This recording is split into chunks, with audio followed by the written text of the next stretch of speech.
you can hear me. Good evening, everyone. It's my distinct pleasure to welcome you here tonight. It means so much. I just came in from Detroit, so I wanted to be here to celebrate with you and to be in this beautiful, amazing place. And it's such an honor. And we're going to go ahead and get started with the program. I'm so pleased and happy to have my poets here. It means so much. We've been working on tour around the country, and it's still going on, for the books in our series. Our series is called Black Fire this time, and it celebrates the legacy of the Black arts movement. So how about that? A round of applause. Part of the reason is because we don't want to let that stuff fade away or be forgotten. And the other great amazing thing is there's a new generation of writers writing in that tradition. So we're keeping this tradition alive, and we've done 2 volumes, and we're going to do at least 1 more volume. And they're writers from across the country. A lot of them are award-winning writers. And we also have classic works in the collection as well for your enjoyment. But the excitement is the next generation. This guarantees that we will continue. This will continue long after we are done. So without further ado, I'm going to invite up our first poet, Darrell Stover. Yeah, you're first on the list, and I didn't get to tell you. He is a poet, cultural historian, performance artist, and science communicator with a master's degree in writing from Johns Hopkins University. His most recent volume of poetry is Somewhere Deep Downwind. His work has appeared most recently in the 25th anniversary celebratory anthology of the Carolina African American Writers Collective, All the Songs We Sing. He lectures in Africana Studies with a focus on Afrofuturism, more broadly known as the Black Speculative Arts Movement. Everyone, Darrell Stover.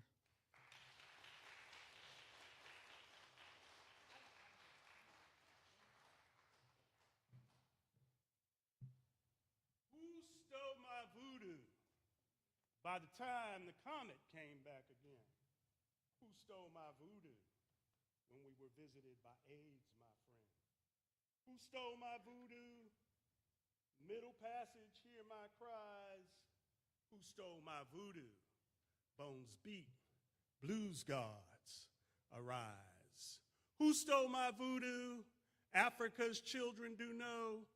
Who stole my voodoo? Bones beat, blues gods, arise. Thank you, Heather, for putting together another edition of Black Fire and sharing that there'll be a third. You know, this stage was graced by the gentleman who was the co-editor of the original volume. This volume I've had since I was 14 years old. Found it in a used bookstore in 1970. That gives you some sense of how old I am. And I am older than dirt. So you don't need a number. But the fact remains that this tradition has never stopped. There's always been Black arts moving, whether it's poetry, drama, music, activism, visual art, and the like. What I like to always say, and what I'll only share with you is 3 things, because we have to keep this moving. We got 5 minutes? Don't say 10 now. You know me. But what I will point out is Amiri Baraka graced this stage in 1999, October 1999. It was the last program that took place in this theater back when I was the program director here, because the sanctuary was shut down so that it could be renovated, transformed based on the design by Phil Freelon. Everybody knows Phil Freelon, right? He designed the Blacksonian, or what we know as the Smithsonian African American Museum of History and Culture. And he designed a host of other buildings here in Durham and nationally. But he laid out that design. And Amiri was invited because it was his 65th birthday. And I invited him to read. He and I had been friends, and still are friends, since 1982, Amiri. And the fact remains that when I invited him to celebrate, his wife, Amina, was quite not amenable to it initially because she knew, he gets out and sometimes forgets that they were controlling his health through diet. So I had to assure her we would take care of that too. So he read here. And that performance is on VHS tape in my archive, which I just told Q I'll pass on to him, or we'll find a way to digitize it because of Haytai's 50th anniversary next year. But in the video, you see the organ pipes that originally were in this space, keeping in mind that this building was built in 1891. All right? But let me read the excerpt from the essay I have here in the first volume of Black Fire, and then I'll share a poem or two.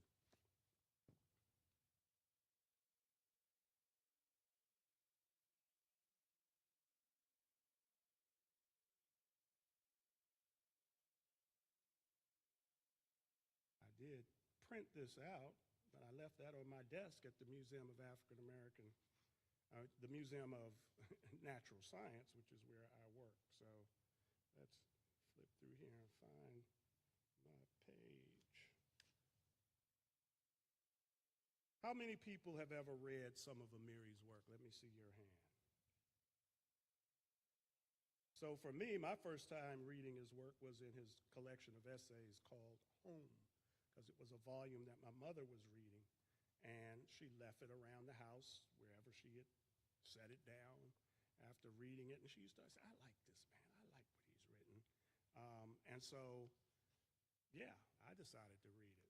It was probably my first focus in reading a continuous collection of essays, and so also getting some insight into him and Cuba and Robert Williams, who was from Monroe, North Carolina. The journey into my cultural identity was struck by lightning one Saturday when that day's bookstore visit revealed a jewel of a tome, a thick book that bore the Leroy Jones imprimatur. It was Black Fire, an anthology of Afro-American writing, co-edited with Larry Neal. Bam! Yes, Black Arts Movement Bounty bounced between my left and right lobes for months, immersing me in cultural calculations and constructions by John Henrik Clark, Stokely Carmichael, not too far from the change in name to Kwame Ture, Harold Cruz, Sonia Sanchez, A.B. Spellman, Lorenzo Thomas, Stanley Crouch, Henry Dumas, Roland Snellings, now Askia Touré, born in North Carolina, by the way, and Sun Ra, among so many others. Amiri appears as Amir in this signed edition, which I still own, but it is his conspirator in Black art, Larry Neal, who now shared central intellectual focus for me, because I came to view them both as primary jazz poets, scholars, and activists. So in essence, that's the tradition, the model that empowered and has directed me in the years. Amiri had a wonderful experience with walking through here, seeing a dance class going on upstairs in the Chuck Davis dance studio. And so he was glad to see all of that and understand that that was in the tradition. He also was able to then go to Raleigh after his reading that night because there were folks putting on what they called the Cipher in Raleigh. And he talked about how his son, Ras Baraka, would have enjoyed that. The poem I'm going to share is, I think, an important attribute to the fact that jazz poetry is a thing. And I've performed with jazz musicians since 1983, 84. Of course, Coltrane is the signature inspiration to many a poet. And when we look at that tradition of those who've written poems in celebration of John Coltrane, there are many approaches that we could speak of. With my class in Black Popular Culture at NC State, I give a list of what those are and then have the students write their own jazz poems for extra credit, mind you. And so those who take the bait or want those extra points grace me with something wonderful. And I've had some wonderful ones over the years. The poem I'm going to share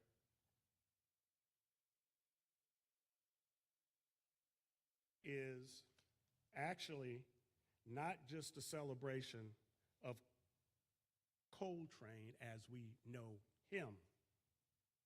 It is a celebration of he and his wife, Alice Coltrane, because of the fact that she was a phenomenal musician herself. In fact, served as his pianist in the latter years of his life, both recording with him in the mid-60s and continuing that legacy all the way through to her death in the 21st century. So I think there's one album you might want to check out in that regard, which is entitled Transcendental, which was produced by their son. But this is entitled Another Train for Alice and John Coltrane. I got to learn to keep these glasses on. Too many years of looking through the microscope.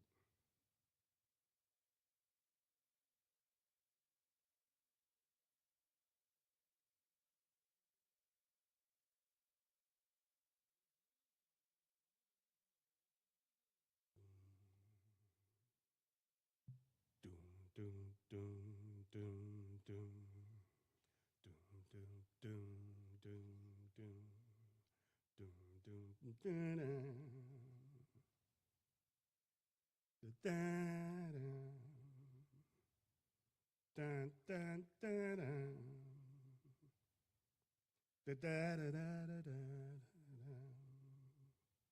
dun, dun, da da.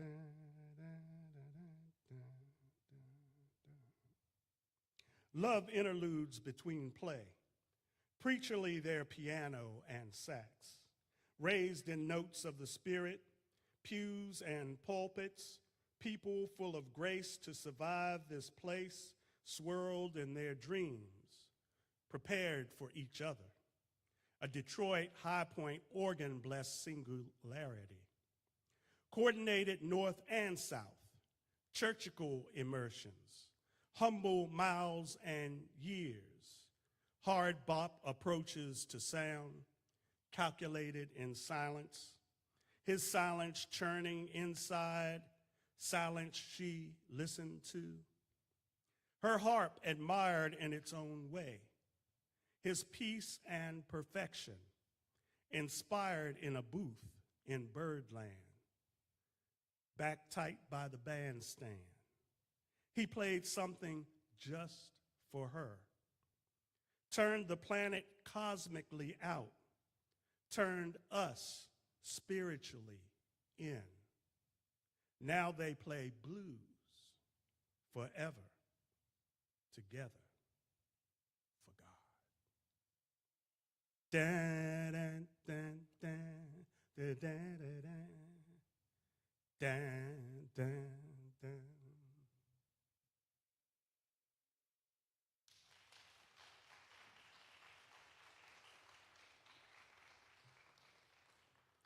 So I'll close out with this poem, which is in my more recent collection.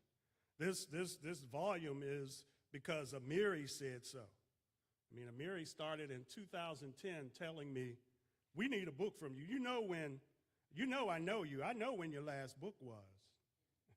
In fact, that was 1988. And it was this volume here, Record of the Green Hat Chronicles, Volume 1. Because I was known as the man in the green hat in Washington, D.C. area and at the University of Maryland, College Park. So he stayed on me, and I felt the pressure of the ancestors. So I told him, I said, look, okay, I'll get it done, but you're going to have to come to the celebration. And that was in 2012. So that was the second time when we had that here on this stage here at the Hayti Heritage Center. So the final poem in the book, and these are available if you're interested, get in touch with me, but more importantly, make sure you buy Black Fire. We got volume 1 and volume 2 here. Make sure you buy both volumes while you got that chance. You have poets signing them, right? So this is entitled, How Deep Can You Be? Now, some people know how deep I can be. In fact, there's somebody right there, because she was at that last Coltrane poem celebration that we did, which I did with Brian Horton, who had been tapped to be the director of the Jazz Studies program at North Carolina Central. Ernest Turner II, who is one of our premier pianists here in North Carolina. Drummer Jeremy Bean Clemens, who does a jazz jam session every Tuesday night at the Kingfisher. You want to catch me? That's where I am every Tuesday. Starts at 8 o'clock. Live music, Kingfisher Bar, right next to the Durham Hotel downtown. And then the person on bass was another good brother who came out of the North Carolina Central program, Amin Salim, who's originally from D.C. And back then, at the time, he was living in Italy. But when Brian called him and said, hey, man, we're doing this thing on train with Brother Darrell Stover, Amin said, oh, I'm there. Here's what I'm going to do. I'm going to fly into New York. I'm going to do a gig in New York. And then I'm going to drive down through D.C., visit family. I'll be there that evening, the night of the performance. And yeah, and so that witness can attest to that fire. Ain't that right? Oh, no, stop. So this is How Deep Can You Be, to close out my portion. And it's the last poem in Somewhere Deep Down When. Amiri wanted me to just call it Somewhere Deep Down, but sold on this. And when we say when, we're talking about W-H-E-N. Somewhere down when, back when our heroes wore froze. That's what we're speaking of. But how deep can you be? Every time I point at y'all, y'all going to have to say, deep. Got that? Oh, now, come on. We want to take this on tour. Okay. Deeper than an ocean bottom of bones. Deeper than Mississippi mud. Deeper than the sky is high, deeper than the Nile is long, the blues and jazz, the total sex performed in millennia past. Deeper than Negrophobia and Jim Crow, deeper than blaxploitation saving Hollywood, rap saving the record industry, and hip-hop saving Wall Street. Deeper than Spike Lee and Prince on a good day, De La Soul and the thug life of Tupac Shakur. Deeper than Du Bois, now that's deep. Deeper than Frederick Douglass, now you're talking. Deeper than the NAACP, Rosa Parks, and all them tired feet. Deeper than Angela Davis's fro, Pam Grier's beauty in perpetuity, Assata Shakur's freedom, Mumia's appeal. Deeper than anything happening to them. Deeper than Iraq, Afghanistan, Pakistan, and Haiti. WTO, no. People, yes. The fire, this time. Vive Vessi. Deeper than African banjos played at American presidential inaugurations. Deeper than Fannie Lou Hamer, proud, loud, and strong. Deeper than Lumumba, Fanon, Negritude. Deeper than Juneteenth, post-colonial past puppets, Reconstruction, apartheid-free Africa. Deeper than Bahia, the bottomless pit of driving while black. Police brutality and harassment, crack, meth, bush, ghetto, gun, running, just say no to more MTV versions of America hooked on itself and BET versions of blacks hooked on nothing. Deeper than deep. Deeper than how low can you go? Deeper than get down, get down. Deeper than Barry White's Basso Profundo, Luther Vandross's Please, Minnie Riperton's Peaks, and Little Kim's Repentances. Deeper than Mars missions lost to Martians that didn't offer the invitation, Bermuda squares, circles, and triangles, deeper than dinosaurs, comets, and gene therapy for ambidexterity, deeper than pyramids in Ohio and Olmec heads in China, deeper than Amiri Baraka, Jane Cortez, Sonia Sanchez, Nikki Giovanni, and Luis Rodriguez.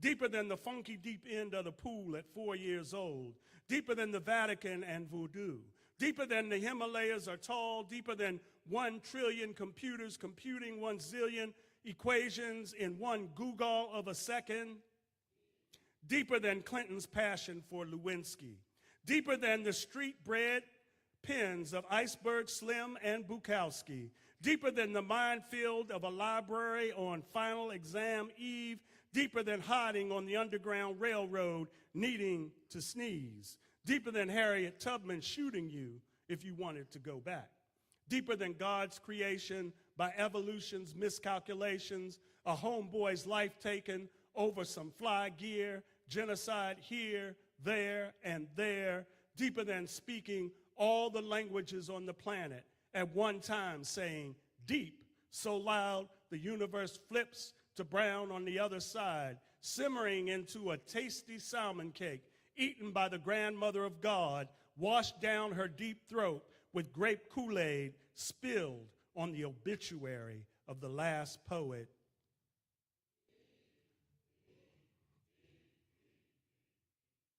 Thank you.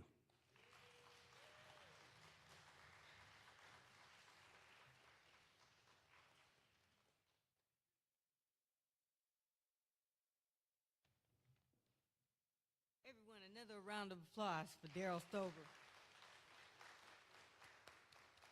He never ceases to amaze me. I love hearing him talk. He's so knowledgeable. There's just all of the history. I really appreciate it.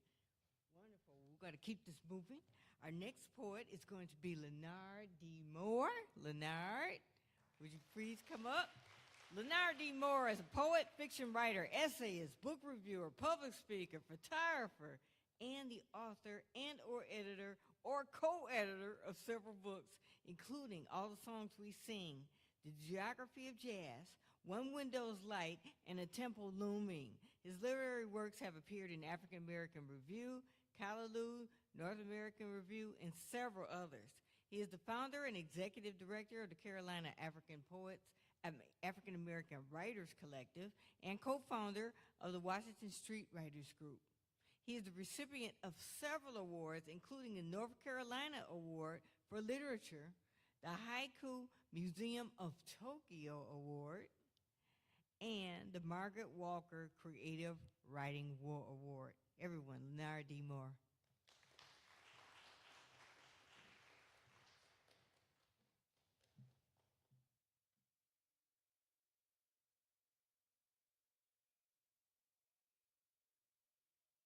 Thanks, Heather, for such a fine introduction. Hello, everybody, and thanks for coming out. Darrell, great reading. I'm going to read from Volume 1.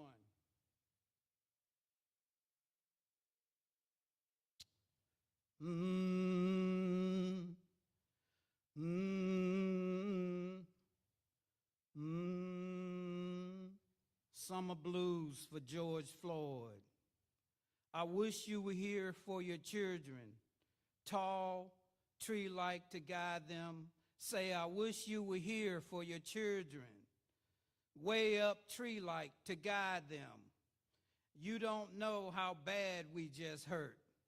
Our nerves sting above the hem. Check the neighborhood for you. Walk up and down the street. Say, I checked the neighborhood for you. Walk up and down the street. But I only found the wind and summer sun to greet. How must you cope every day when your feet are heavy? Can I still proceed now, just when your feet are heavy? You pray for strength and stamp away, hold the tears like a levee. Say, I wish you were here for your children, tall, tree-like to guide them. Say, I wish you were here for your children, tall, tree-like to guide them. You dig how my coping now has nerves to sting above all might. Now, you dig how my coping has nerves to sting above all night. Mm, mm, mm. 8 haiku for Miri Baraka. First month of the year, you transform into transbluency. Winter recliner, you bend language across borders. Snow-glazed night, your words flare off the page. All the voices rising from Yegan, the heater hums. Close reading, I recall your voice amid the chill. Falling temperature, a student's research paper on your riffs. Frigid shadows, black pupils stare from home. The cold deepens, the conjuring of blues people. Did you notice all the titles of some of Baraka's books in the poem? Title of a magazine that he edited. I guess you guys know all that. This next one, I also have some titles in this haiku sequence for Sonia Sanchez.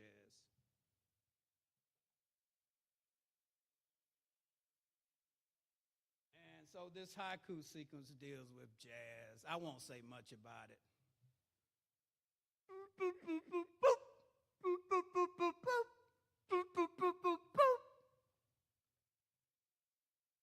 Haiku sequence for Sonia Sanchez.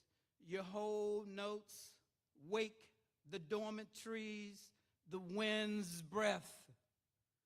Drums thump, pulsing of the heart song, the opening sky. Jazz and haiku shake loose my skin, a dusting of pollen.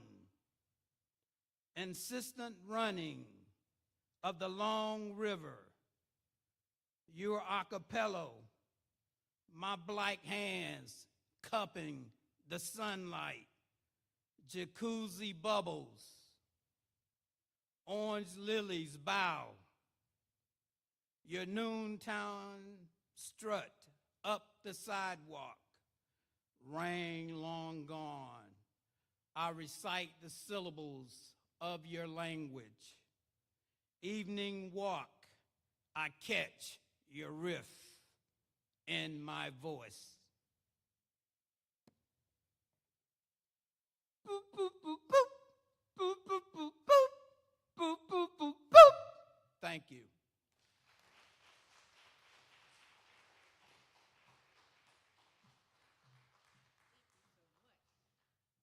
Everyone, another round of applause for Lamont D. Moore. Always a pleasure. Now we will have a young poet that I'm really excited about. His name is Gideon Young. Gideon. He's a member of the Carolina African Writers Collective and the Carrboro Poets Council. His recent and forthcoming work has been in the Journal of Black Mountain College Studies and Modern Haiku, the North Carolina Literary Review, and elsewhere. 2 books for young readers, Prince Rivers, A Leader for Justice and for Art for Change, are forthcoming. And he's the co-author of One Window's Light, a collection of haiku, published by Unicorn Press, winner of the Haiku Society of America Merit Award. He is also a K-12, he's a fellow for the A-plus schools of North Carolina, and he's a K-12 literacy specialist and a stay-at-home dad. Everyone, Gideon.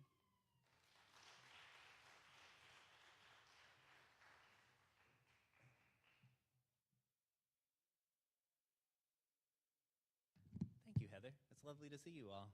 This is my first time in this place, and I see the sun coming through these windows up here, and if you haven't been up on stage, you should come up on stage at some point and look at the sun coming through those windows.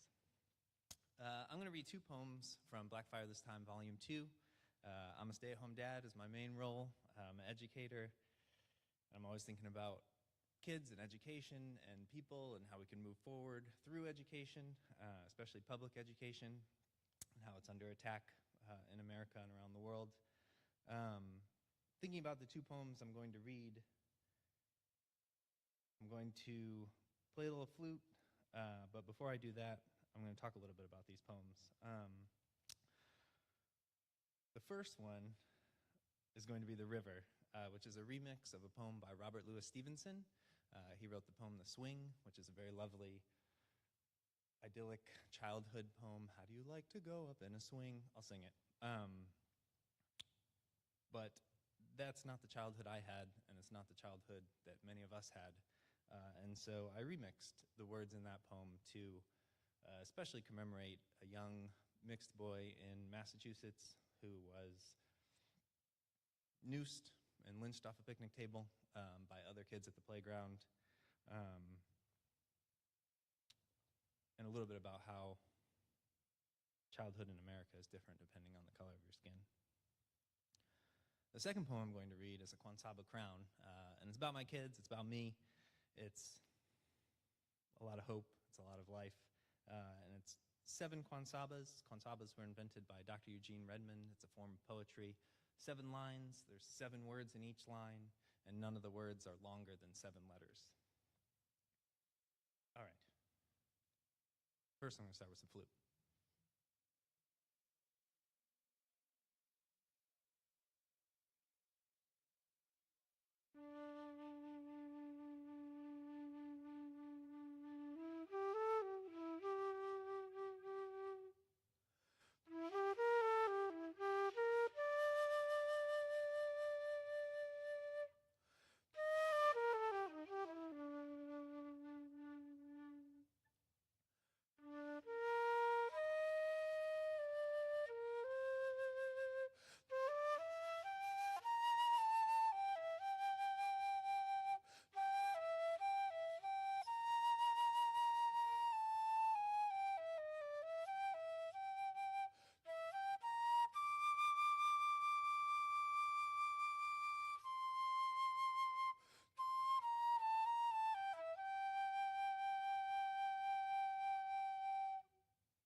The Swing by Robert Louis Stevenson. How do you like to go up in a swing, up in the air so blue? Oh, I do think it the pleasantest thing ever a child can do. Up in the air and over the wall till I can see so wide.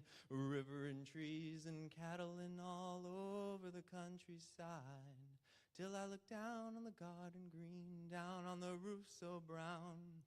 Up in the air I go, flying again, up in the air and down. The River.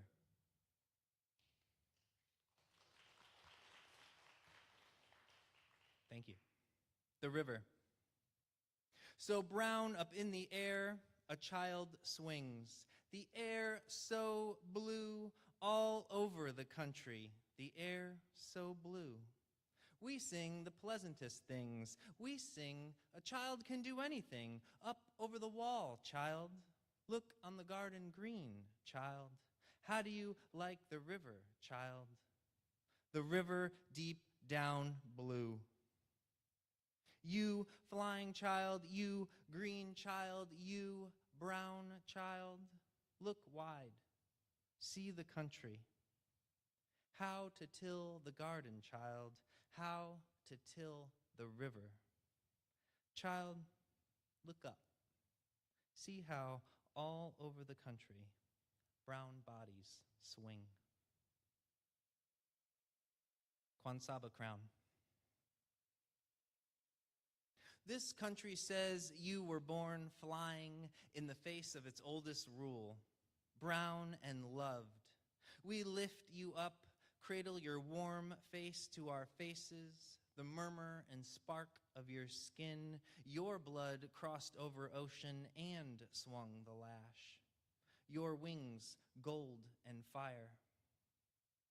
Lash your wings with gold and fire. Invent fine knots that have no names. Tie them snug around your green bones. This world wants to watch you fray. Won't warn you the term for loop is eye. An eye that slips is called noose. You keep you in view. Our name anew, keep you in view. Pray the spirits of our spiral cells, their hope tall drums, tight, deep, boom, battle dance of spun blood toward light, each jitter red drop an elder's eye. Under your skin their buzz a blue, ancient chorus hums power in your moves. Ancient chorus hums power in your moves. I know from the clatter how elegant your elbows bend to cast rainbow blocks across our ash floors. You unbuild towers we made of selves before you sparked. Your small fingers offer us bright bricks. More again, you say without saying. Here. More again, you say without saying. Here, watch me sway, but stand, toes curled, press my bones, weight into ash floors, yet of bones into ash, into dust. I know nothing of winter except winter. An absence of wild geese, early evening sun on silver limbs, your lifted gaze. Sun on silver limbs, your lifted gaze burns away all of me but memory. How your skull above your ears fit in the cradle of my spread fingers, your soft spot exact to the center of my palm, our pulse, same rhythm, spring breeze charms the air with lilac. Spring breeze charms the air with lilac. You ignore the grass between your toes. New word, more. A wren takes wing out from the crayon in your fist, acorn filled with earth. Hear my yearn, my blood near yours forever. I know this world sings. You were born flying. Thanks, y'all.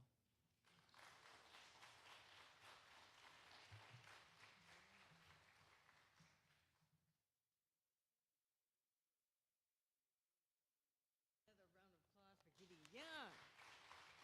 That was beautiful work, Gideon. Beautiful. And your music was very excellent, too. Thank you.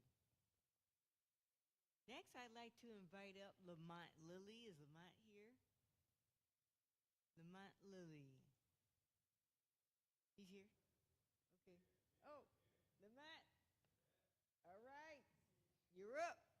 Okay, Lamont Lilly is an independent journalist, a black radical activist, poet and community organizer based in Durham, and his time and experiences in the ongoing movement for Black lives spans over a decade. From Occupy Wall Street to the Ferguson Uprising, from Standing Rock to the Baltimore Rebellion, Brother Lamont has been tirelessly engaged on the front lines. His poetry, journalism, and collective writings echo the struggles for justice and Black liberation for this generation. Everyone, Lamont Lilly.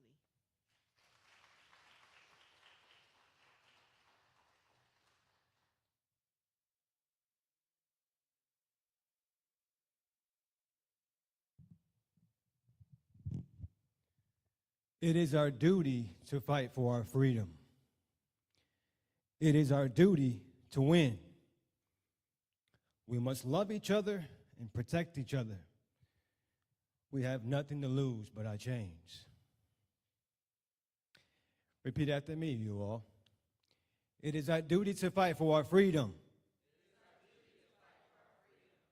It is our duty to win. We must love each other and support each other. We have nothing to lose but our chains. So that chant well, it became a chant throughout the movement for Black Lives. It was actually written by Sister Asada Shakur, a name that I've heard mentioned a couple of times already by previous poets. And this chant anchored the movement for Black Lives for several years.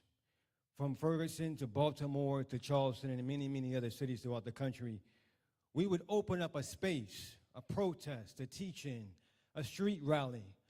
We would open it up with that quote from Sister Asada to just put us all on one accord and to also give respect to those who came before us.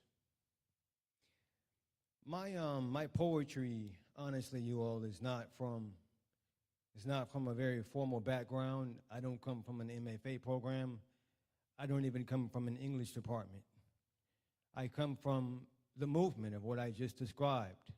Ferguson and Baltimore and Standing Rock and Milwaukee and many, many other battles for justice and for Black liberation. And that's where my poetry comes out of. And I just hope that, that you feel something. In 2015, I left Durham and spent 3 months in Baltimore after the police murder, shall I say, of Freddie Gray. And I and several others went around in the city of Baltimore knocking on doors and listening and connecting struggles and connecting organizations. And we were there to get justice for Freddie Gray, but one of the things that I really took heed to, or that people were sharing with me, was how the Baltimore Police Department was very notorious for something. And this poem lays it out.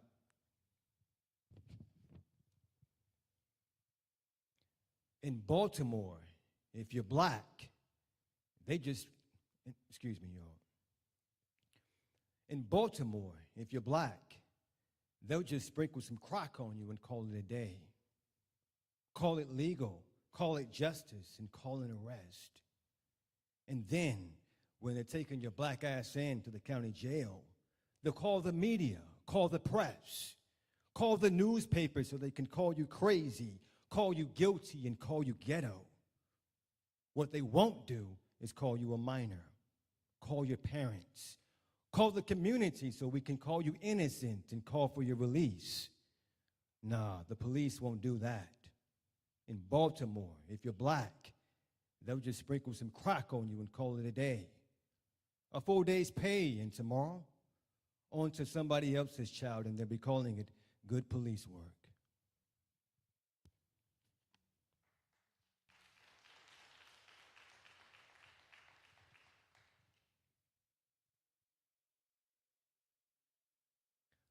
I just shared the chant written by Sister Asada Shakur, and she not only anchored us, but she was kind of from exile. I'm sorry, does everyone know who Asada Shakur is? Does anyone not know who Asada Shakur is? By raising a hand. Okay. Asada Shakur, former member of the Black Panther Party, former member of the Black Liberation Army. She has spent the last 40-plus years living in the country of Cuba, living in exile from the U.S. government. I won't take up too much time, but you can Google from there and research on your own. But even from afar, from Cuba, living in exile, she was at every protest in every room, and this poem is just a small tribute to her. They would like us to forget the likes of her sacrifices. One dark woman, well-dressed in plaid shadows, called Afro-freedom. Fighting, yelling, teaching, staying alive on the front line. Imprisoned, exiled, wounded, still living. Loving her people from the outer edges. Etched within our hearts, tucked safely within our minds. One dark woman, well-dressed in plaid shadows, called Afro-freedom. Clawing, scratching, scraping, staying alive on the front line. Wow, what a warrior. Wow, what a woman. What a wonderful general she's been.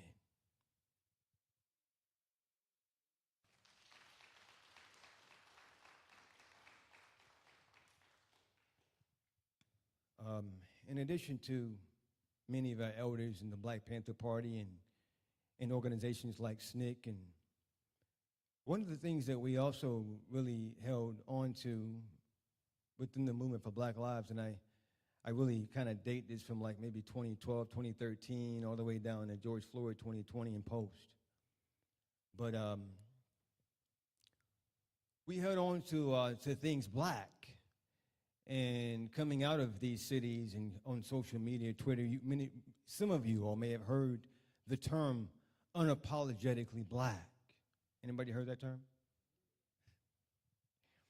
So we would walk into, or you would walk into meetings and different movement spaces and protests, and one of the things that you saw was this physical expression of being unapologetically Black.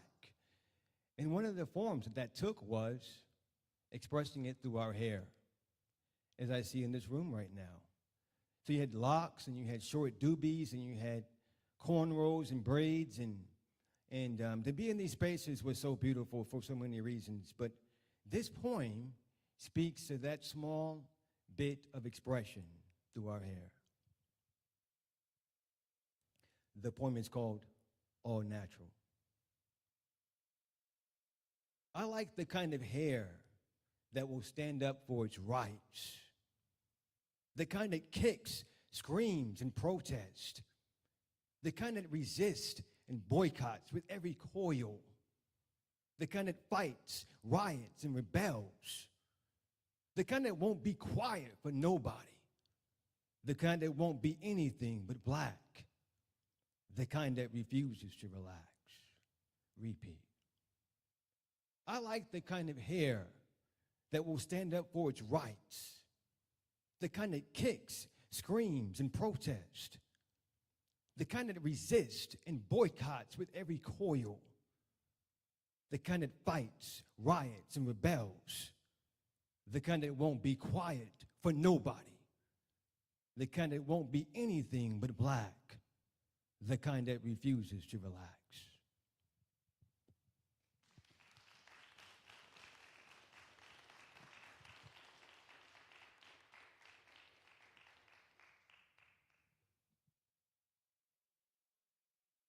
Those were 3 poems in Black Fire This Time, Volume 1. I was very fortunate to, and honored to contribute to Volume 2 as well. Keeping in the same vein of the movement and giving honor and love to a lot of the comrades and foot soldiers who were out there on the ground with me. By 2016, 2017, 18, we were looking to grow as a movement. Intellectually, culturally, spiritually, emotionally. We were also looking for answers. And I think we were also looking to expand beyond just the Black struggle here in the U.S. And many of us were growing intellectually and politically to examine the African diaspora as a whole. And as many of us opened up theory, Kwame Ture, Kwame Nkrumah, also Kwame Ture, but Amilcar Cabral, and we also began to travel. Some of us were down in Cuba, some of us were in Brazil, some of us were in Tanzania, South Africa. I got a chance to go to Syria, Lebanon myself, Colombia. And wherever that we went, when we came back and we chopped it up and talked among ourselves, we all recognized that there was a common connection, a common connector to our travels and to our studies and our theory. And that connection was the homeland.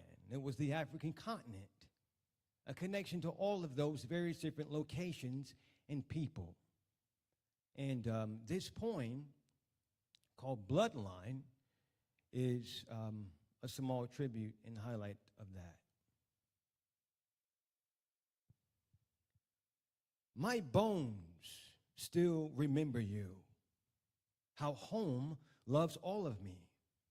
The beginning, that's still to come, that's still to be. The North Star may lead me free, but that really ain't home. These bones still remember you. Land of Nkrumah, Lumumba, Madikizela. My bones still remember you. Whole, bold, black, unbroken, Mother Africa. Repeat. My bones still remember you. How home loves all of me. The beginning, that's still to come, that's still to be. The North Star may lead me free, but that really ain't home. These bones still remember you. Land of Nkrumah, Lumumba, Madikizela. My bones still remember you. Whole, bold, black, unbroken, Mother Africa. Thank you.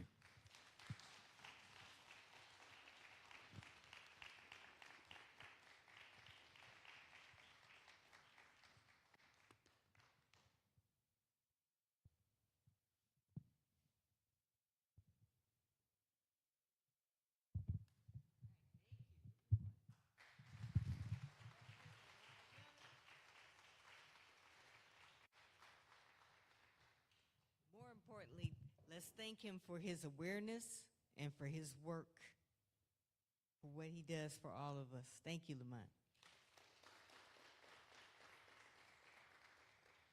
Next, we will have up Regina Y.C. Garcia. She is an award-winning African-American poet who resides in Greenville, North Carolina. Her written and video poetry has been published widely in a variety of journals, reviews, compositions, and anthologies, such as South Florida Poetry Journal, Main Street Rag, the Auto Ethnographer, and Amistad, and other places. Her poetic works for the Black Light Project, a documentary focused on real and often untold narratives of African American males in the United States, was featured on a Mid-South Emmy Award-winning episode of PBS Muse. Garcia's debut book, The Fire Talker's Daughter, was released by Finishing Line Press in March 2023. Everyone, Regina.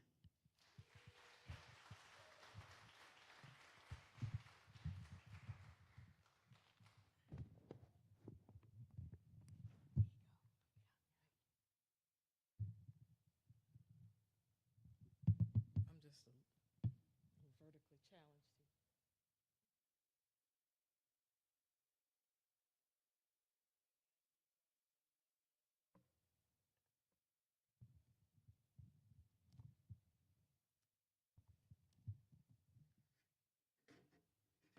Greetings, everyone.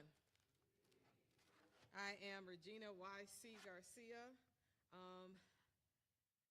Sometimes you end up in places and you don't quite know how you got there, but I am certainly honored to be here amongst so many of you who are movers and shakers in the poetry community and academia. I'd like to thank Heather Buchanan. Thank you so much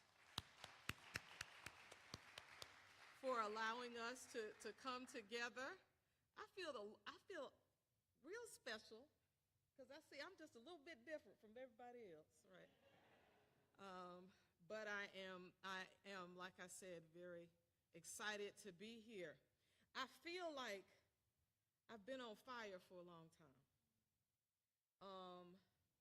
And we all have had these experiences.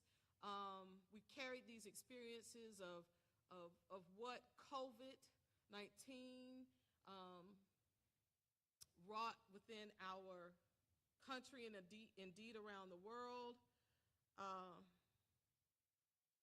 One thing that it did allow, though, was a time for silence and introspection, and a time to kind of look around and see what indeed was going on. Some things almost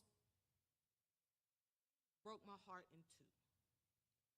When I saw so many of our young people and not so young people, male and female, who just died at the hands of people who seemed not to care. Picket lines and picket signs don't punish me with brutality. Come on, talk to me so you can see what's going on. What's going on? What's going on? The young people say, sometimes it be your own people. On January 7, 2023, Tyree Nichols, a 29-year-old black man, was fatally injured by 5 black police officers in Memphis, Tennessee, and died 3 days later. The officers, all members of the Memphis Police Department Scorpion Unit, pulled Nichols from his car before pepper spraying and tasering him. They were black. Speculation, a consideration of the before life and death of Tyree Nichols, June 5th, 1993 to January 10th, 2023. If our forebears could have just died their torture just once and buried the institution of depravity just once and burned the humiliation of that which had happened and spread the ashes deeply in dark soil and placed a guard over it and sealed it in silence and reverence and put the pain to bed just once, perhaps this collective trauma, this remembrance of shame would not have awakened in the generation showering the wounding whispers that madly echo the lie over and over again. The captor's lie over and over again. Uncivilized over and over. Uncultured over and over. Inhuman over and over. You children of nowhere, no language, no land, no history. Over and over. If we could have just kept these murderous words from seeping into our bones and passing through our life seed and filtering into muddled minds and settling into ulcerated places and casting them on to others, perhaps if we could have killed it just once. 5 midnight men clothed in protector's blue, badge pinned, shimmering, brown skin gleaming in the glare of streetlights, headlights, sky cams, would have chosen peace over pummeling. And perhaps suspected recklessness would have been verified or put to rest with no notions of bashing batons, a taser shock, furious flights of fists, cruel compounding kicks, and perhaps those wrapped in enforcement authority could have understood the true toll of the terror of disappearing flesh, of stifled breath, inflicted in the then and the now, when humanizing peace does not abide. And perhaps, if they had known it, if we had known it, killed it. Tyree Nichols could have gotten up 3 days later with all power in his hands. Instead of being one more black boy, gushing blood red, 100 yards from his house, piteously wailing for his mama over and over.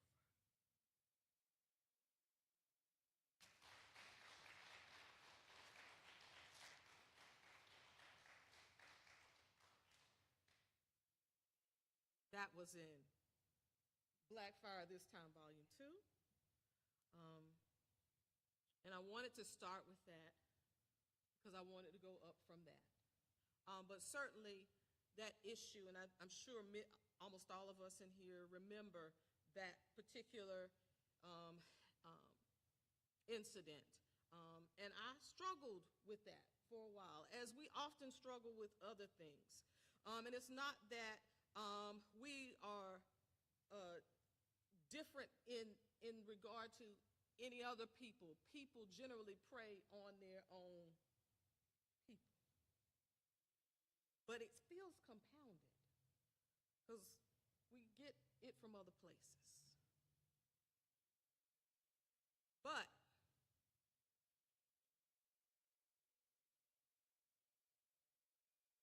I carry with me my ancestors. They still are with me. They talk to me. Precious memories, how they linger, how they ever flood my soul.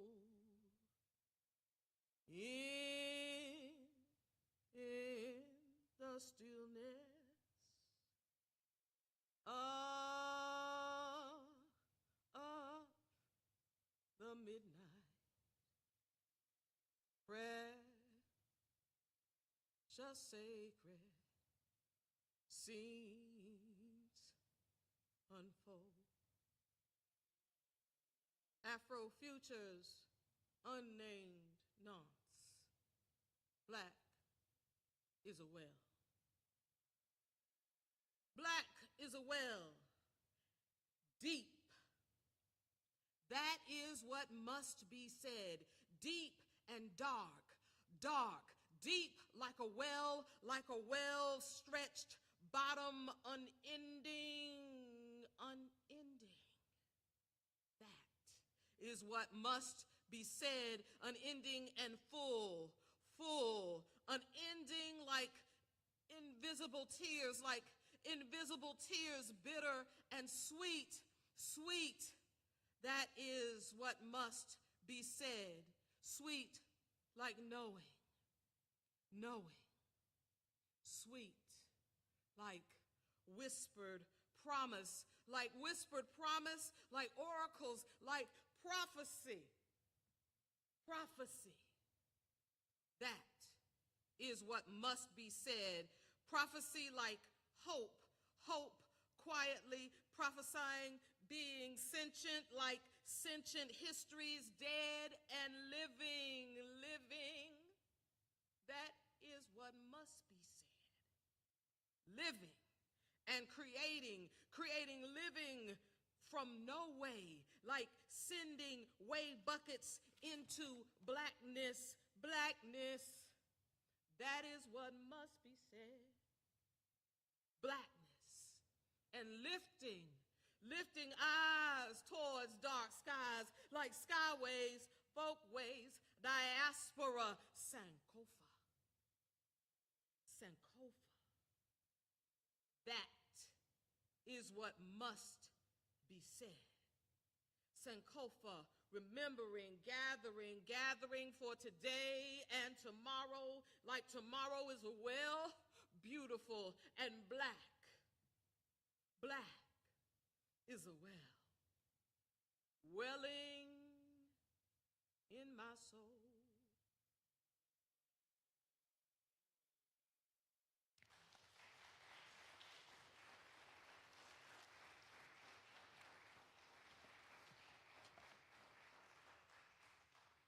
want to close out with this, okay? And this is not in Black Fire This Time, Volume 2. It is in my book. I'm not trying to I'm good? Okay. All right. I told you that I have been on fire for a while now. I'm the fire talker's daughter. If you don't know what a fire talker is, you can ask me after all of this is over, and I'll let you know. My mother was a fire talker, but I am not a fire talker. In my family, it goes generation to generation, male to female to male to female. Well, my mama had 3 girls, so I'm not a fire talker. My son is. I'll tell you more about it.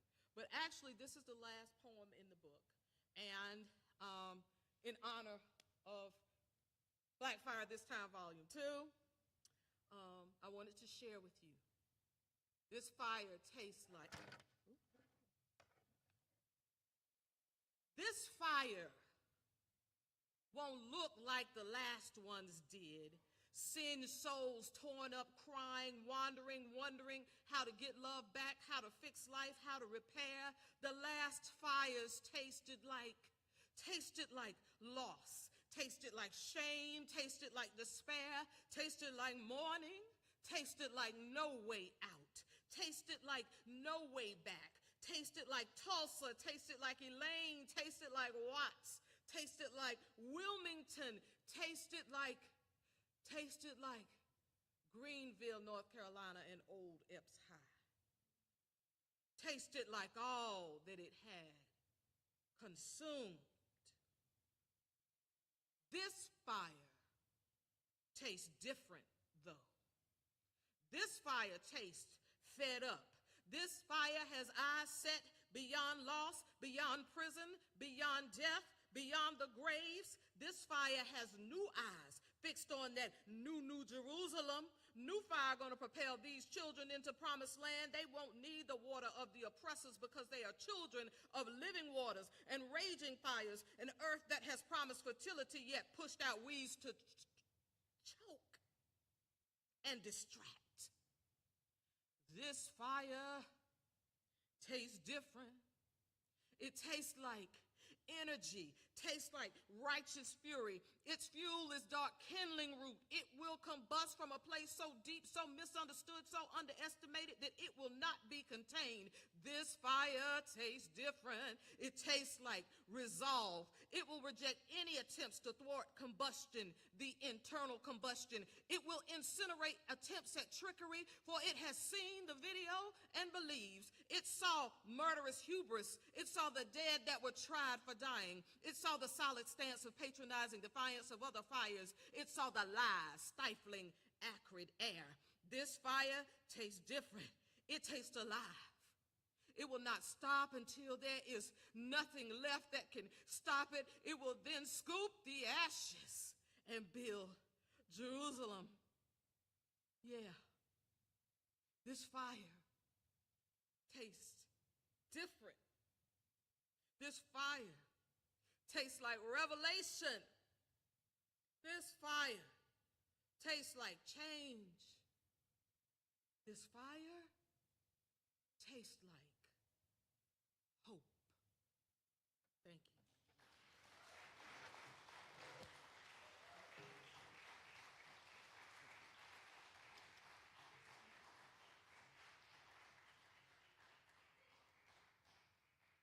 Woo!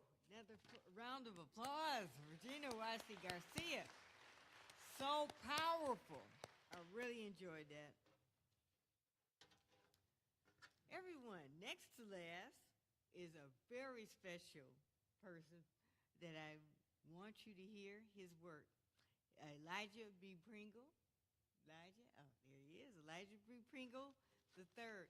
As a publisher, you meet all kinds of people, over the years, but something about him, he just brings so much joy, and it's just a pleasure to work with him. Elijah B. Pringle III is an internationally published American poet from Philadelphia, Pennsylvania. His works appear in several international anthologies, some including 99 Poets for the 99%, Selfhood, Moonstone Poetry, Inc., 25th anniversary anthology and our anthology. Overall, he has appeared in numerous anthologies and journals. He's constantly evolving and exploring. He has maintained a voice that consistently revisits his insight into the human experiment, as he would say. Everyone, Elijah Pringle.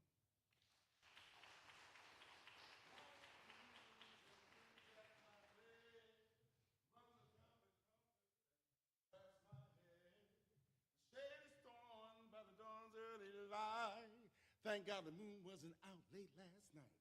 America, America, land of grime. America, America, full of crime. Sweet land of poverty, to thee I sing, to thee I sing. Talking cards full of promises and lies. This idealism will exhaust alibis. Some surviving what so proudly we hail. Big brother's happy because they think he hasn't failed. America, America, a chicken in every pot. America, America, each man makes his lot. Sweet land of hypocrisy, sweet land of morbidity, sweet land of poverty. To thee I sing, to thee I sing. So I believe that poetry is about protest, so I just wanted to do a protest piece. Also, poetry should be about education. So when we were younger, my mother used to talk about something called she called it runaway slave syndrome.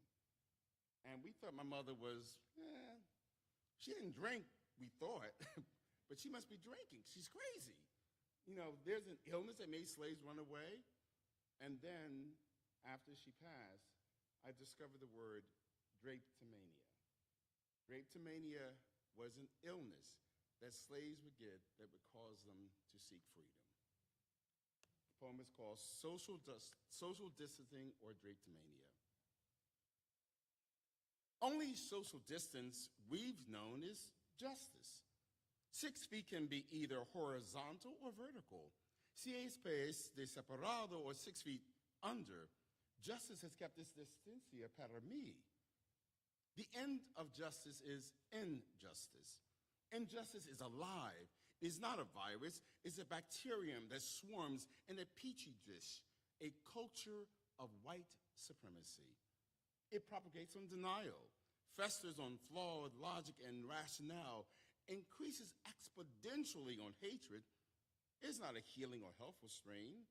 It does not aid in digestion. It does not make milk cheese. And there is no antibiotic unless we become the cure. But too many dine at the banquet, fugu, with its toxicity intact. Venom can be found in the liver, in the eyes, in the skin, in the ovary. And when you become insensitive, it's because you are now it. You are the thing that you have feasted and festered upon. Now, alas, we are rankles, our faces wrinkled, beset with disbelief. Not at what's going on, but that you are bothered, that we are not gleeful at our oppression. Drapetomania in a 21st century twist, that there is something wrong with me when we amble through the preamble to create a more perfect union. The current anthology is about Black joy. And so I would like for someone to join me because I'm always known as I'm a director, so I'm always trying to create the world. So I would like to start this poem. It's about my mother and actually about my father as well. And it's about Black folks, poor folks, on Saturday preparing for Sunday. So when I nod, sir, you can start playing. I'm going to start because I want to give tribute to this place and to Duke Ellington at this point. Oh, dear Lord of love, God Almighty, God above, please look down and see your people through.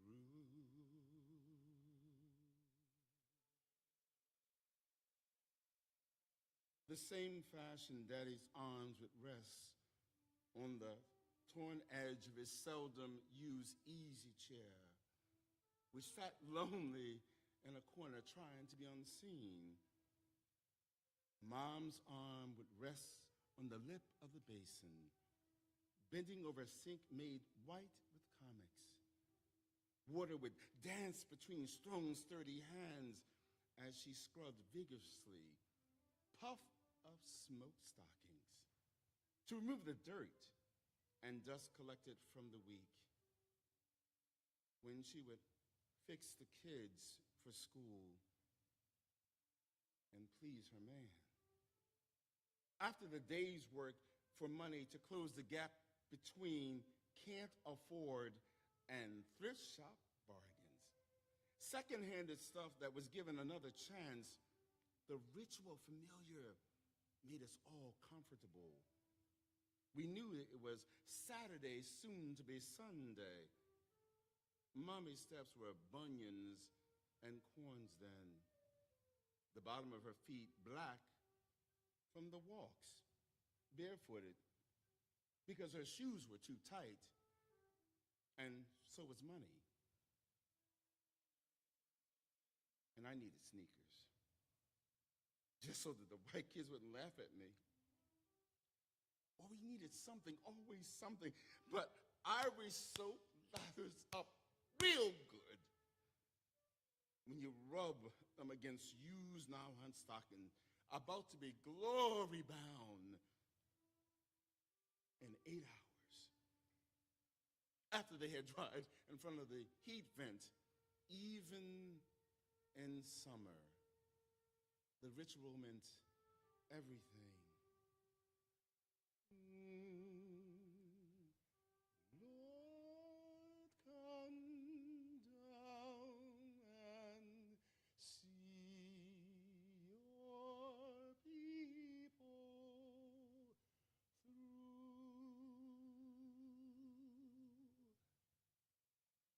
The last poem I would like to share. Thank you so much. Thank you so much. The last poem I'd like to share is about my grandmother.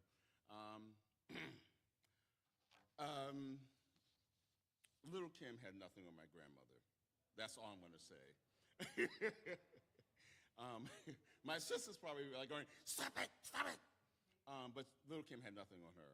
And this is called Grandma's Bracy Lemon Meringue Pie. And I think that all of our grandmothers had a specialty that they used to make. And those are the familiar tastes. So this is about Grandma Bracy's lemon meringue pie. Fading like dry rot calico curtains that hung from Grandma's bedroom, like everyone who is, was, will be, Grandma marks life at the eyes of forever. Like a center-burning candle, as much has been as will be. We stare at the flames that meet. We cling to the memories of others, then we cling to our remembrances. Repeat, rinse, repeat them to any ear who we pray take us anecdote and all, to prolong our return to forever, as what was to be is.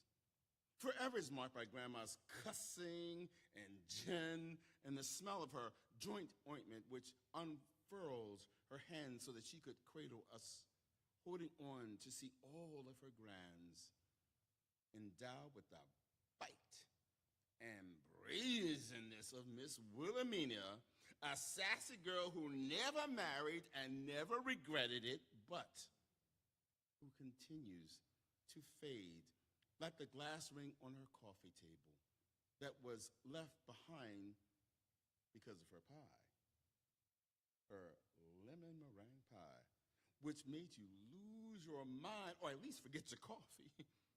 But Grandma Bracy is gone, while the rain continues to fade, wax over with pledge, fading but a visible bookmark to the memory of Wilhelmina, homemade lemon meringue pie. So my death, too, will divide forever, dolce and velvet like Grandma, whom we know only through patches quilted together by fraying memories. As we all mark eternity between forevermore and forever gone. And I want to be lemon meringue pie with no coffee. Pie so good, you don't wash it down. You let it coat your tongue. Let it stay sweet on your palate till its tartness returns you to forever, forever. Waves ring around the moon, fading all too soon, return to forever. Thank you.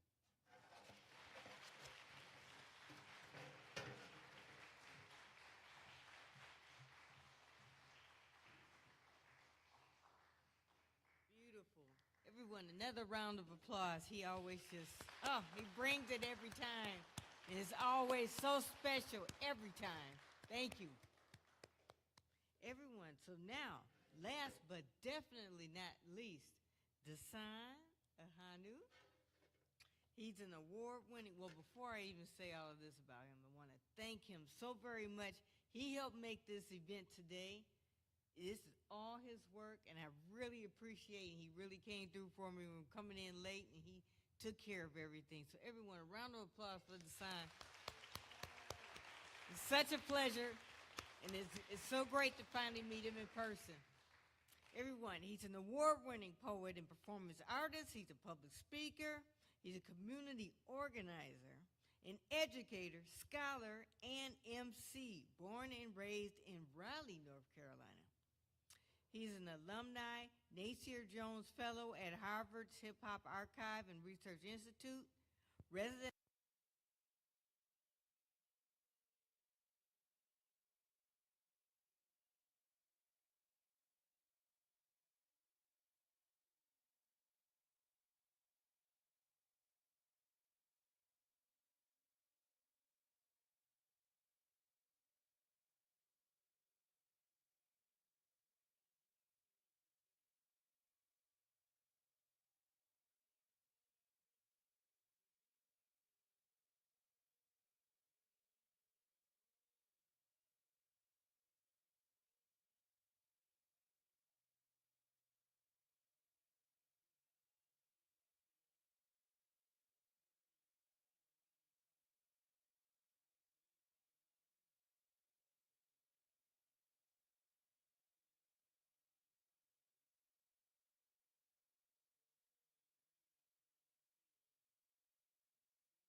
All right.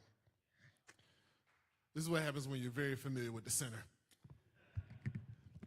But this is home for me, so so glad to have y'all in this beautiful space that I call home.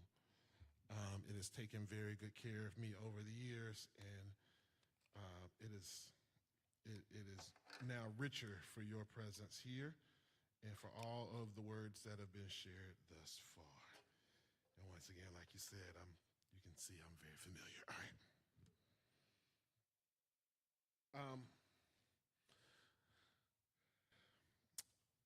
There was an experience that I had that led to one of the poems submitted. I was at Rutgers, New Jersey, Newark, New Jersey. I had never been to Newark before in my life. But I was there for a conference. And in the session that myself and another artist were presenting these stories about Black life, there was a woman who was a storyteller, and she began to tell us that one of the things that she likes to make sure she tells about is the way that the tradition of Black men, fathers, patrolling their neighborhoods. And she says she always wondered where her father was going at night, only to ultimately learn that they were taking turns patrolling the neighborhood to make sure that it was protected from white supremacy. And it stuck with me. And at that moment, me and Blues looked at each other when she got done talking in the like magnificently beautiful, engaging, but also deeply educational way that Black women do. And it was like, we knew it was a race to the poem. And I got there first. I always wondered where Daddy was going. Face all still, neck all hitched, shoulder looking all trailer, so much to carry. He kissed Mama with necessity, like gas stopped before long road travel, told us good night with underlining message like a bedtime story. So when the screen door closed behind him, Mama whisked us to our room, went and locked up, then came and tucked us in, put salt palms together by our bedside, prayed the morning sunrise would see our family whole.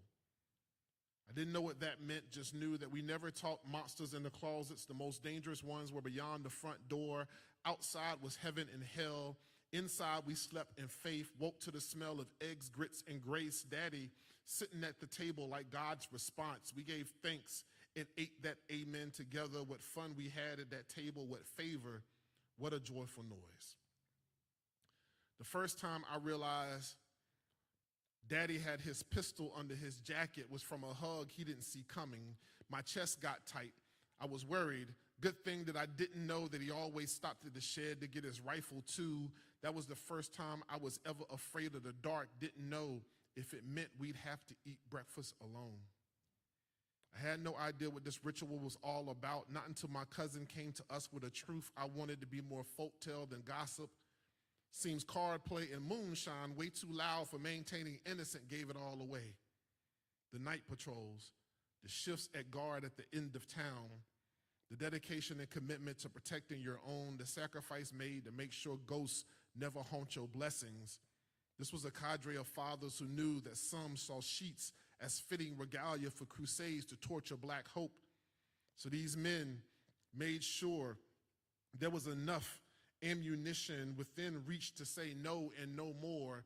And that was the duty each father signed up for, to be peace in darkness, to say, let there be light if better aim was required, to know what to put in the dirt if need be, how to shed blood and build red clay roadblocks out of the mud.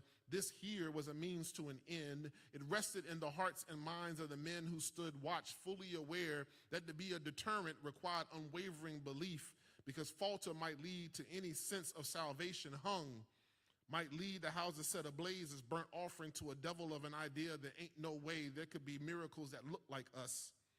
It was understood that there are some who only saw us as tragedy. I remember the first house still dark at breakfast, heard the wailing through the neighborhood, saw storm clouds hold just above the roof for a week straight, wondered why the night betrayed us, held hands and shed tears that it even had to be this way. Those men of the neighborhood put flowers at the edge of the road, part memorial, part warning that folks round here would die fighting, that there won't gonna be no retreat, a coward, not here. Round here, we send ours gone home, feed each other's bellies and spirits, say thank you, Lord, then double check the ammunition, clean the guns, declare that ain't gonna be any life lost in vain. Fond memories and resolve ain't the only way to honor the fallen. Another is target practice in an open field, an altar call of scheduled resistance, and some stump to wash down the pain.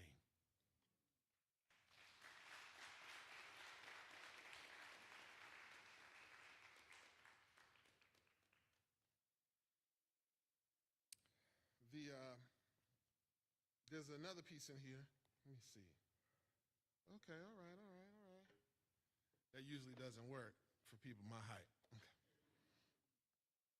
The other poem there's another poem in here that I wrote during the uprisings in 2020 as a love letter to my folks, particularly the young folks that I have been working with so long, who let me know that I had aged a little bit.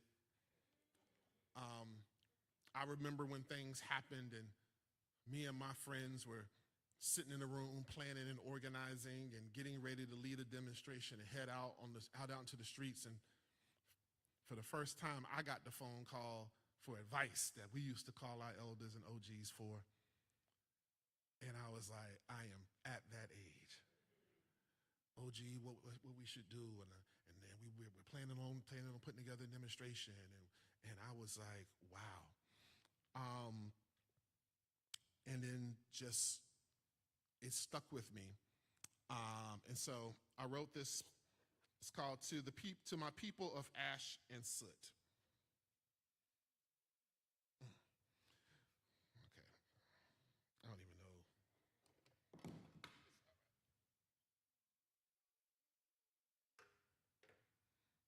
All right. Okay. Q and John ain't in here. All right, they didn't see that. Okay. To my people of ash and soot, we know fire. Lit gunpowder turned kind in the kindling, ritual burial, the residue for resistance, the rest taken in shackles and bundled on cargo ships. Anyone that knew how combustible colonization was sought the water as refuge. Those left were set in the sun like stacked wood in the living room of white supremacy. Overseers like chimney sweeps, making sure the notes sung never reached the heavens or sent messages to those in the mountains who knew how to read it along the skyline. We know burning. Because devils ain't never cared what they poured kerosene on, long as they got to see the flames.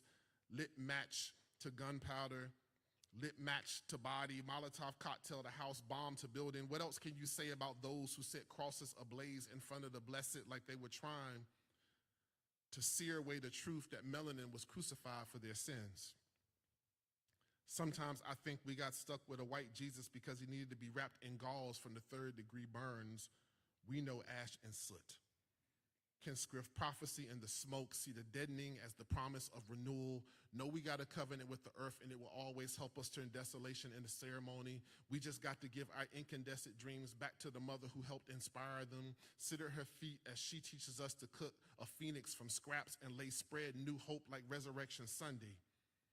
Ain't we the ones who raised glory in a clearing and then turned that into a church, so everywhere we are is a sanctuary, every breath is a gospel? We get so dressed up for Easter because the ongoing will to rebuild deserves celebration. It's coded affirmation, like spirituals.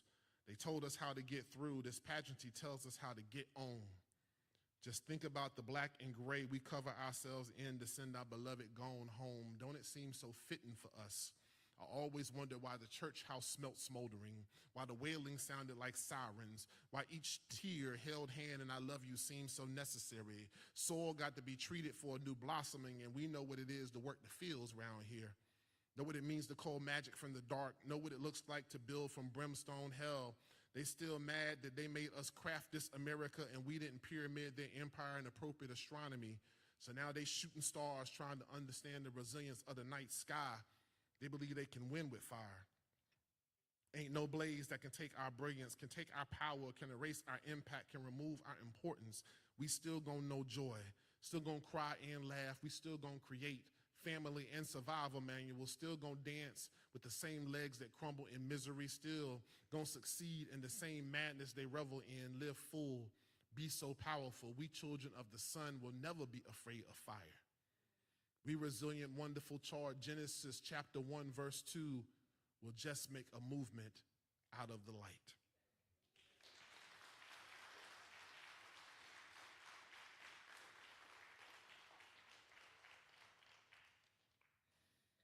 And thanks to Willow, I have the pleasure of saying that we are now at book 6.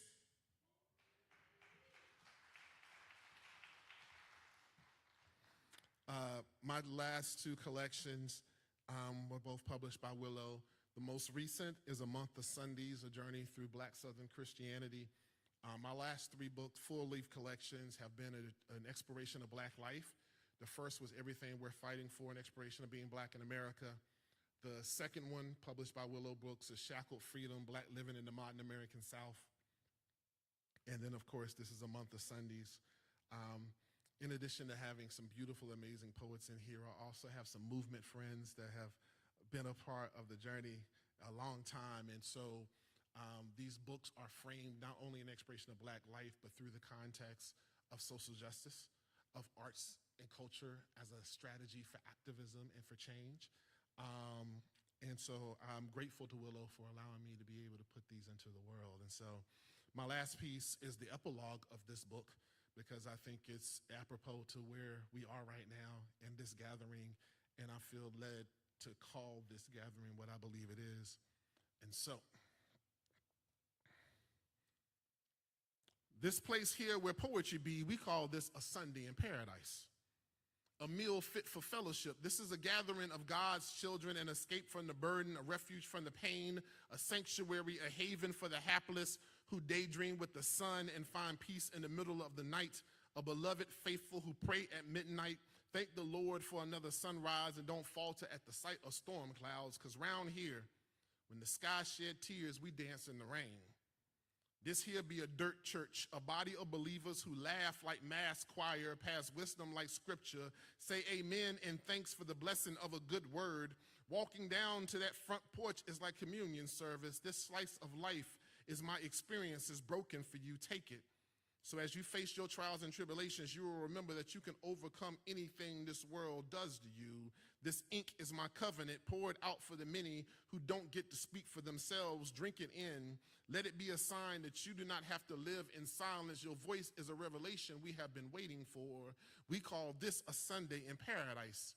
An invitation sent and received, a moment etched into time, a place in our souls, a chance to be inspired, uplifted, encouraged, and understood, an opportunity to learn, express, connect, and be recognized. You're going to get full around here. You're going to get fed around here. You're going to get high. You're going to get drunk. You're going to get love around here. There's an abundance of it. We knew you were coming. Slaved in the kitchen to prepare this, made everything just right. Dinner served here is a prayer circle, a renewal of the spirit, where you can rededicate yourself to the mirror image of glory you are. Around here, we pour a little something straight, no chaser, for those who like it to burn a bit, you know, ignite a fire inside. So can't we be honest here? Can't we share our hopes, fears, dreams, and struggles here? Ain't each story told a blessing or a necessary evil? Ain't it sometimes both? Ain't each poem spoke a testimony? Ain't it often right time and right place? This here Sunday in paradise is the opening of a home for the purpose of providing a place to call welcome, call inviting, call accepting, call ours. Ain't no goodbye, just a later-laden understanding that y'all gonna come on back round here again, because ain't no celebration like this. Ain't no freedom like this. Ain't no glory, ain't no amen like this. Ain't no better knowing, ain't no better feeling, ain't no better way to be you right now than to be right here.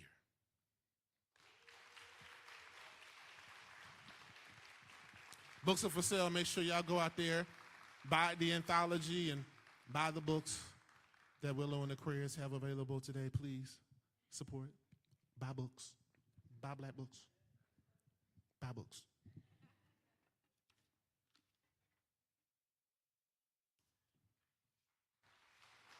Everyone, a round of applause for Dasan Ahanu. Thank you again, and thank you all, everyone. This was more than a dream come true. I really appreciate all the great poets that we had tonight, every single one of them. Yes, let's applaud all of them. He's right when he said this is a gathering, and we're right here. This was so special, and I hope you remember this night as I will. So thank you, everyone. I'd like to ask the poets to all come up right quick so we can take a quick picture, and then they'll be happy to be out to autograph copies and to talk with you. Thank you again. We have a show coming up in New York and one in Philadelphia. We appreciate you all. Thank you so very much. Good night.